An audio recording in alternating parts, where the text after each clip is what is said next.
Story 1. I was a boy of 12 years old and lived in a small town. One day, my parents went on a trip, leaving me alone at home for the weekend. I was excited to have the house to myself, but as the night fell, the excitement quickly turned into fear. It all started when I heard a strange noise coming from outside. I went to the window to check and saw a dark figure walking by. I immediately locked the doors and windows, but the figure was still there. I tried to calm myself down by telling myself that it was probably just a neighbor, but the figure continued to walk around the house. I couldn't shake the feeling that something was wrong, so I decided to call my parents. However, when I picked up the phone, there was no dial tone. I tried several times, but the line was dead. I was completely cut off from the outside world and was starting to panic. As I made my way back to the living room, I heard another noise. This time it was coming from the basement. I tried to ignore it, but the sound grew louder and louder. I finally mustered up the courage to go down to the basement and see what was causing the noise. When I got to the bottom of the stairs,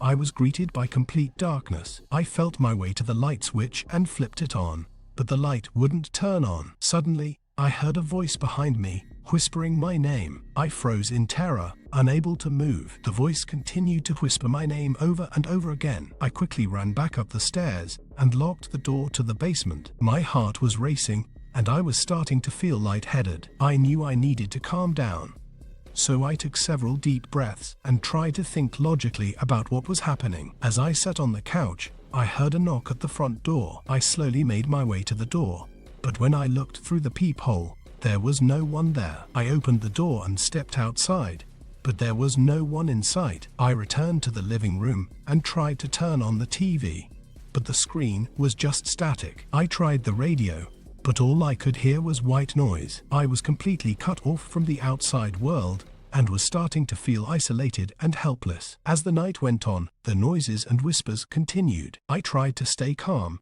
but it was becoming more and more difficult. I heard footsteps coming from upstairs and decided to go check it out. When I reached the top of the stairs, I saw a figure standing at the end of the hallway. I screamed and ran back down the stairs, but the figure followed me. I tried to find a place to hide, but it was no use. The figure found me and grabbed me by the arm. I tried to fight back, but I was no match for the strong grip. The figure dragged me to the basement and locked me in. I was trapped and didn't know what to do.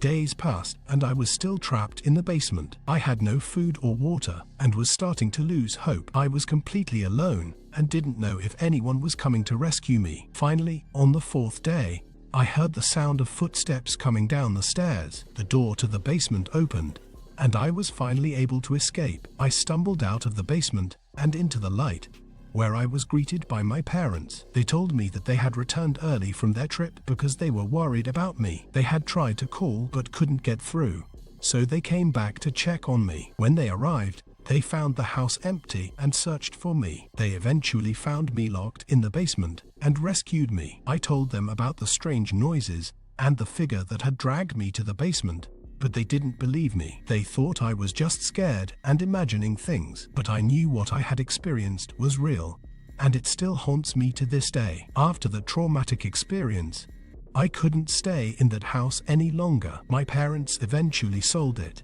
and we moved to a different town, but the memories of that night stayed with me, and I still have nightmares about the figure that had trapped me in the basement. To this day, I'm still not sure what really happened that night. Was it all just my imagination, or was there something sinister lurking in that house? I may never know the truth, but one thing is for sure: I will never forget the fear and terror that I felt that night when I was home alone. Story 2. I was always excited when my parents went away for the weekend. It meant that I had the house to myself, and I could do whatever I wanted. But this time, things were different. As my parents packed their bags and left for the airport, I couldn't shake the feeling that something was wrong. It started as soon as they left. I heard strange noises coming from the basement. I tried to ignore it, thinking it was just the pipes or the wind, but the noise grew louder and more persistent. I tried to stay calm, but I was starting to feel scared. I decided to check it out and slowly made my way down to the basement. As I approached the bottom of the stairs,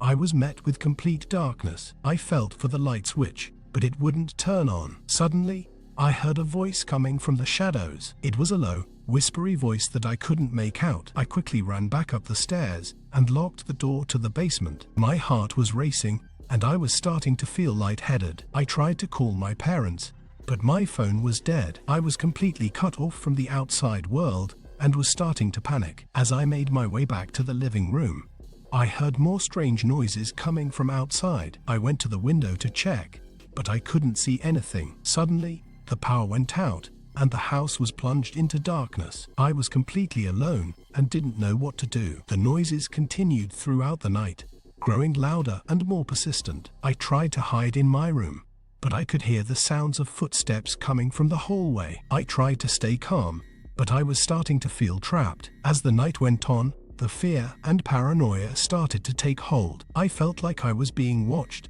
and I couldn't shake the feeling that something was wrong. I eventually passed out from exhaustion, but the terror stayed with me even in my dreams. The next morning, I woke up to find that the power was back on. I immediately called my parents, who were still on their trip, and told them what had happened. But I knew what I had experienced was real. When my parents returned, I told them everything that had happened. They called the police, who searched the house and found no evidence of anything being wrong. From that day on, I was never truly alone in that house again. The fear and paranoia stayed with me, and I was never able to shake the feeling that something was wrong. To this